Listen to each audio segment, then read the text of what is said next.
They bring color and class to the catwalk, introducing new styles and trends. The sophisticated Guy Laroche, the imaginative Terry Mugler, the architect Gianfranco Ferrer, respected designer Roland Mouret, and Pierre Cardin, the everlasting French designer.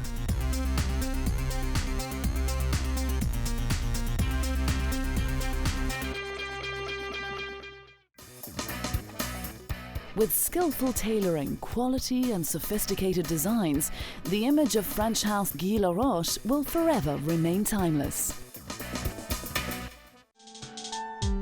Founded by Laroche in the 1950s, he began his fashion career a few years earlier with no experience, but started with styling and millinery in New York, to be followed on by work in fashion and merchandising.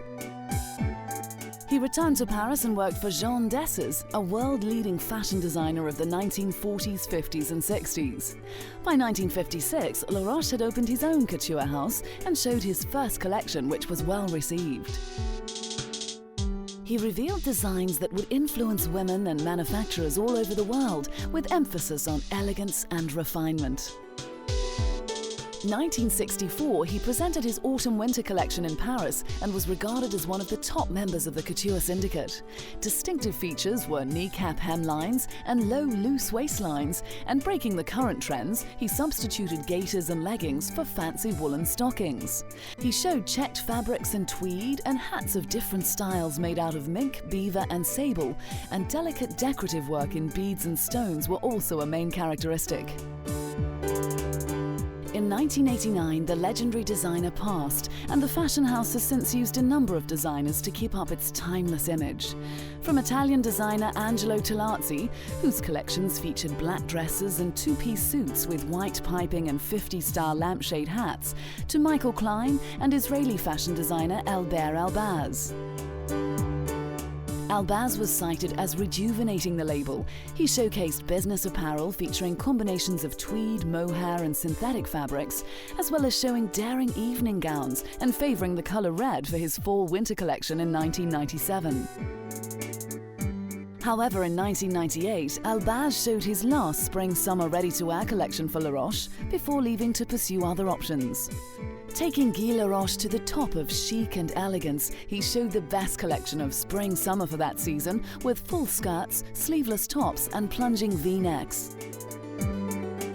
Giant roses were etched onto rounded, glimmering dresses, while a silk flower came to adorn a neckline or a rolled shoulder strap. Suits in quietly glimmering heavy silk were perfect and smart, with poplin shirts in vanilla. The evening wear was just as quiet and graceful, slip dresses dripping with deep plum or orange sequins, and suits in silver grey or Bordeaux taffeta.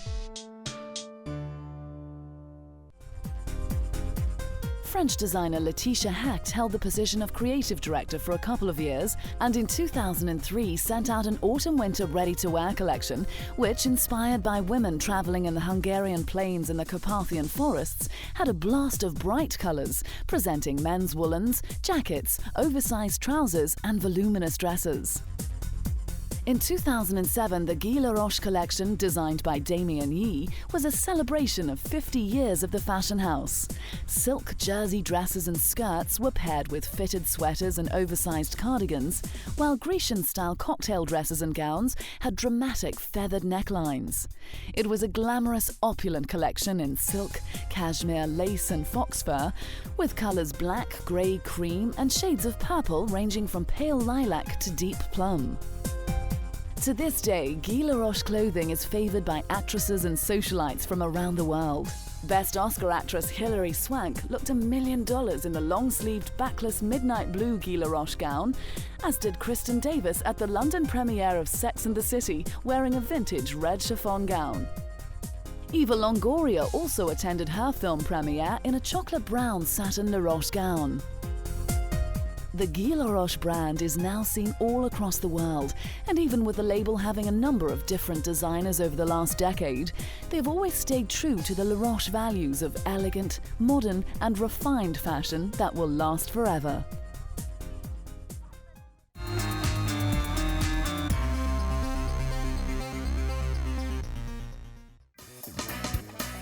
Terry Mugler is not just a fashion designer. He is a gifted artist and creator of timeless pieces that will be remembered for many years to come. Born in Strasbourg, France, Mugler is the genius behind the label of the same name. Studying as a designer and creating clothing for friends at the same time, he received his first job in Paris as a window dresser, and by 1975 had established his own label for women, which was followed by men's clothing a few years later. His work over the years has had quite a unique style, with wide shoulders and shoulder pads, tiny waists and solid in-your-face colours. He would exaggerate collars and gained influences from insects and people of film noir. 1995 saw the event of the season with Mugler's anniversary extravaganza featuring 80 models, including Hitchcock actress Tippi Hedren, Jerry Hall and an appearance by supermodel Claudia Schiffer. Muscular men in sequin G-strings and combat boots writhed to pounding tom-toms. Supermodels strutted in power suits, copper lingerie and Moulin Rouge outfits with tassels. He opened Paris's 1996 Spring-Summer ready-to-wear shows with a collection that was less rapturously received than his anniversary show, with enormous spaceship-sized and eye-covering hats providing a touch of humour. He chose classic black and white outfits with short black skirts, revealing body stockings and see-through gowns. Mugler topped off the haute couture season in 1997 by creating a high-tech world of insect women and crop-bearing for his first stab at the art of custom-made tailoring.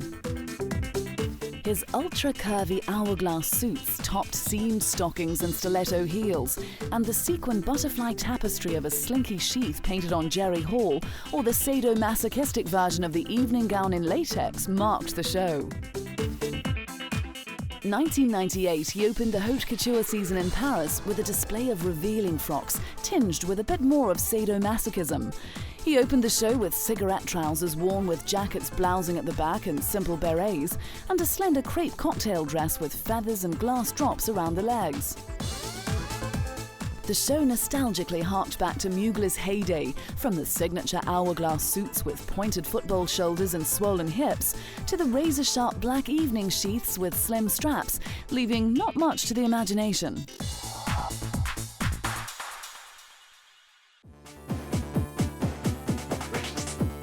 His 1999 haute couture collection, made of devastatingly feminine evening gowns, exuded glamour and wealth. Models, some of whom wore corsets to create unbelievable waistlines, strolled down the walkway as if they were at the opening of a 1930s Hollywood film. Using pleated black silk, Mugler created crisp Victorian collars and long, lean skirts. Cloud-like dresses with waffly skirts were cut to be wearable, but not sit-downable. Almost a decade on and at the helm of Terry Mugler was American designer Thomas Engelhardt. He gave the catwalks of Paris and men's fashion an industrial vibe, with tapered pants cropped above the ankle and paired with vinyl Chelsea boots. Tight-fitting black jeans were padded between the knees, while zipped military-style flight suits came in glazed cotton or battered silver leather in a larger-than-life collection. The Terry Mugler look has now become popular with celebrity A-listers, such as musician Ashanti, who was recently seen wearing a white vintage Terry Mugler dress.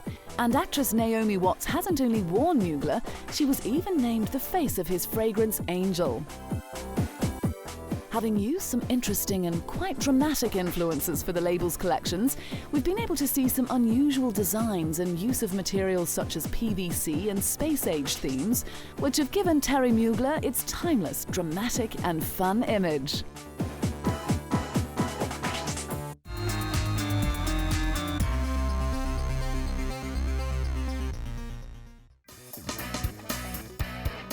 Founder of the Gianfranco Ferrer fashion house is the timeless designer known as the architect of fashion, Gianfranco Ferrer.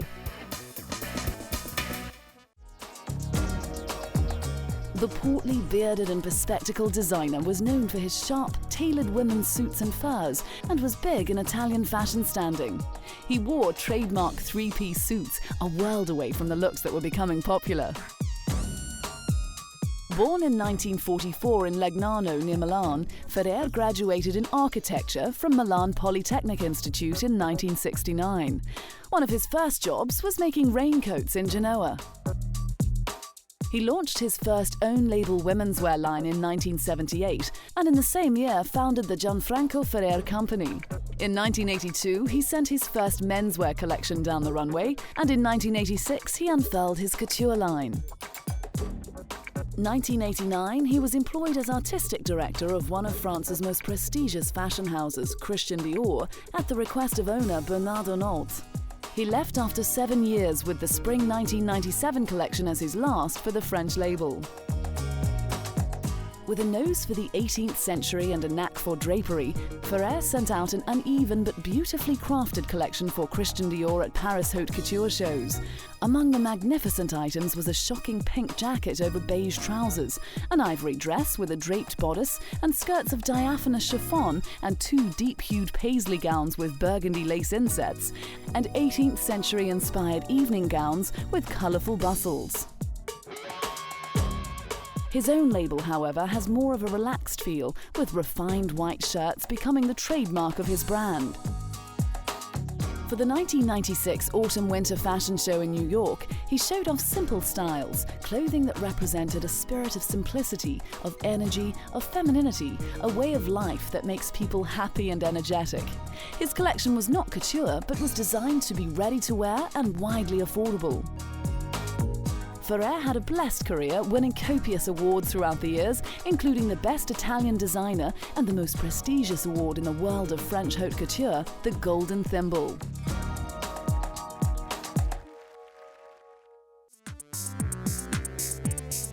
After Ferrer's death in 2007, Swedish-born designer Lars Nilsson became the first outside creative director at the label.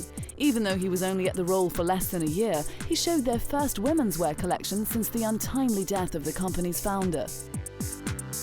The collection continued in the same vein as the late designer, with classic, sophisticated creations using a luxurious mix of fine fabrics.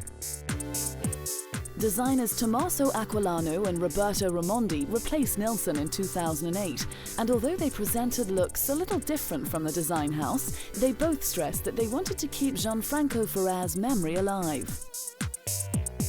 The menswear collection shown early in 2009 was the first men's line for the pair since they took over at Ferrer, and showed a fresher, more youthful male image. The colour palette was mostly black and white, with sleek tailoring with slim lines. However, there was some contrast to that with bulky knitted scarves and sweaters. The women's fall-winter collection stuck close to Ferrer's strong architecture, with pointed shoulders and blouses featuring high ruffled collars. The clothing was for a modern woman, but with a touch of whimsy and oversized bustles that sometimes were in front rather than back. Proving Gianfranco Ferrer's clothing is popular, actress Anne Hathaway appeared at the Critics' Choice Awards, not only winning Best Actress, but also winning the hearts of fashion critics in this Ferrer Spring '09 cocktail black and white fold strapless gown. Having introduced us to the world of crisp white shirts with layers and ruffles, feminine, tailored and modern creations, the house of Gianfranco Ferrer has continued with its simple yet elegant designs in luxurious fabrics and stunning colours, and by doing this will continue to remain timeless.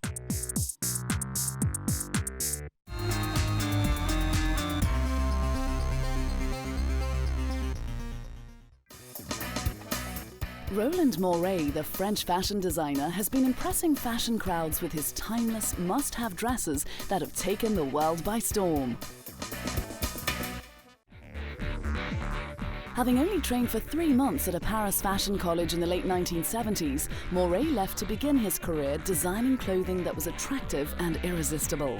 And even though his skills weren't on par with other designers, he still knew how to create outfits that would be seen in the wardrobes of the rich and famous all across the world. The designer left Paris for London in the late 80s, and his first personal collection of just 15 pieces, cut in the couture tradition of complex draping direct on a mannequin, was shown at London Fashion Week in 1998. Now he has a fast-growing business built on effortless evening wear. He has also been part of a collection from a fashion collaboration called People Corporation with Italian designer Franco Penne. The show, titled Beautiful People, saw a design partnership which prided itself on its range of affordable street-style clothing, aiming to produce fun, funky and predominantly unisex ranges of clothes. By his own admission, Miele is the grandfather of cutting edge. His earlier collections have featured everything from sheer lace tops and feminine dresses and skirts to flared pants matched with blouses and flowing sleeves. Colours ranged from beige, black and silver to dresses with rosette tassels in bright red, which was sure to stand out. Wanting to make great fashion, Miele also knew how important it was to also create beautiful clothes. The influence based about the 60s, Carnaby Street, the punk, rebellious period. We're living in a weird time at the moment. It's my way to express it. Red was a strong colour for Miele in 2003, but he also shared this with black, mixing the style of London's Carnaby Street in the 1960s with the punk feel of the late 1970s. Normally oozing sophistication with his evening dresses, his collections have shown a slight mixture of punk and seduction. He showed a seemingly fitting fall collection in 2004 with pieces that were very tailored and fitted. He mixed it up with the little black dress and beautiful cocktail dresses in a mixture of colours, from moody greys and earthy greens to shades of blue and black. Inverted pleats also gave the herringbone skirts a sexy twist.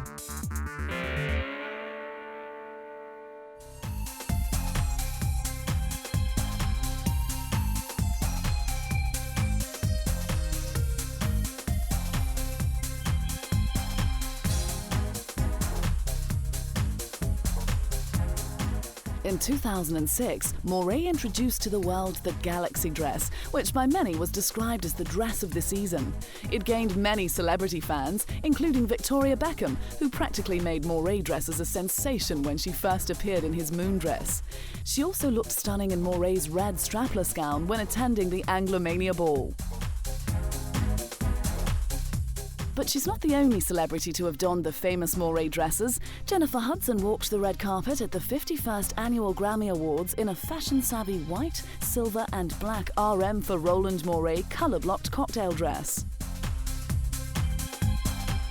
And when attending the Vanity Fair Oscar party, Jessica Alba wore this RM by Roland Miele black dress, which can be worn as a one-shouldered or off-the-shoulder dress. Amy Adams also added some colour to the BAFTAs with her mermaid trim electric blue RM by Roland Miele gown. What I think is cutting edge in my work, and in my work is still just a piece of fabric wrapped around the body. Passionate about clothing, his designs are sophisticated, incredibly sexy, and are made to make women feel exultant. These days, he is one of the best respected couturiers on the international circuit, with eye-catching, timeless creations and brilliant tailoring that has made his line a success.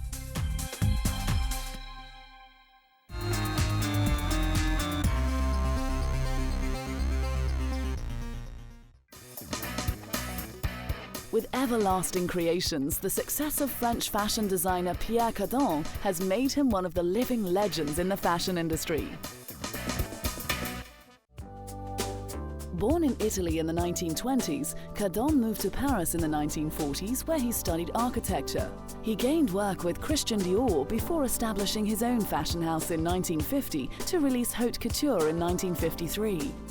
By the late 50s, he was the first couturier to make Japan a high fashion market. He was also the first to present a ready-to-wear collection in 1959, revolutionizing the way fashion was manufactured and purchased. In 1966, he opened his own boutique for men in London's famous Central Street, The Strand. With most of the Cardin styles being manufactured in Britain, his designs generally suited the more conservative tastes of British men, with Edwardian looks of long jackets pulled in at the waist, slim-cut flared trousers and long coats. Early on in his career, he grabbed headlines and became known for his original styles and space-age or futuristic looks that heralded a new freedom of movement for women. And being a designer that's revolutionary, he was called upon to design the costumes for A Dandy in Aspic, a film that called for fashion ahead of its time and starring a young Mia Farrow, who visited the house of Pierre Cardin for a final fitting of the clothes chosen for the film. After many years of introducing new looks and styles, opening more boutiques around the world, and creating the e-space Cardon, a complex in Paris that exhibits work of young creative people, Cardon in 1991 staged a dazzling fashion show in Moscow's Red Square. Wanting to establish a strong position, he gave Muscovites a rare opportunity to admire his latest fashion collection, as well as a retrospective show of garments dating back to the early 1950s, presenting 400 garments. With a display of different materials, shapes and colours, he was one of a number of Western designers trying to break into the potentially lucrative Soviet market. An exhibition celebrating Cardon's 50 years in the fashion industry opened in Paris at the e-space Pierre Cardin warehouse to show to the public the whole aspect of his creativity. It featured his designs, which included bright-coloured garments on mannequins, plus accessories and shoes.